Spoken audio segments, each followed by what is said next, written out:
లడ్డు తయారీలో వినియోగిస్తున్న నెయ్యి విషయంలో యుగ తులసి ఫౌండేషన్ చైర్మన్ శివకుమార్ పిటిషన్ను సుప్రీంకోర్టు స్వీకరించింది. తిరుమల వెంకటేశ్వర స్వామికి సమర్పించే లడ్డు ప్రసాదం తయారీకి ఉపయోగిస్తున్న నెయ్యి నాణ్యతపై ఆరోపణలు వచ్చిన క్రమంలో టీటీడీ మాజీ సభ్యుడు శివకుమార్ సుప్రీంకోర్టులో పిటిషన్ వేశారు. దీనిపై సుప్రీంకోర్టు వ్యాఖ్యలు చేస్తూ ఏ ఆవు నెయ్యి వాడితే తప్పే ఉందని ప్రశ్నించింది. లడ్డు మహాప్రసాదంలో దేశీవాలి ఆవు, దేశీవాలి గోవు అంటే ఇది మన ఒంగోలు జాతి.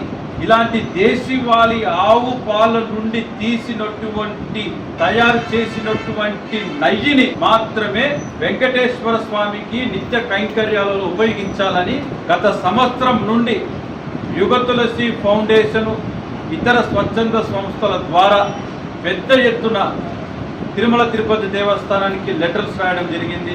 ఆంధ్రప్రదేశ్ గవర్నమెంట్కి కూడా లెటర్స్ రాయడం జరిగింది.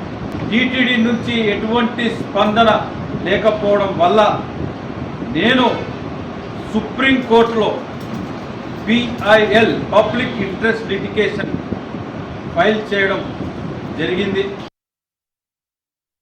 గోమాత ద్వారా గోసేవయే గోవింద సేవ అని తిరుమల ప్రతిధ్వనించే విధంగా, ఎందుకంటే తిరుమలలో అందరూ కూడా గోవింద గోవింద అనే అంటారు తప్ప వెంకటేశ వెంకటేశ అని ఎవ్వరూ పిలవరు. కాబట్టి ఆ గోవింద నామం సార్థకత చేసేందుకు ఎంతటి పోరాటమైనా చేయడానికి మేము సిద్ధంగా ఉన్నామని సభాముఖంగా తెలియజేస్తూ అందరూ ఈ యొక్క విషయంలో స్పందించాలి. ఎందుకంటే గోత్రం ఉన్న వాళ్ళందరూ గోవుని సేవించాలి. ఈ గోవిందుడికి చేసే అపచారానికి బాలాజీ భక్తులందరూ కూడా స్పందించాలని కోరుకుంటూ సెలవు తీసుకున్నాం. జై గోమాత.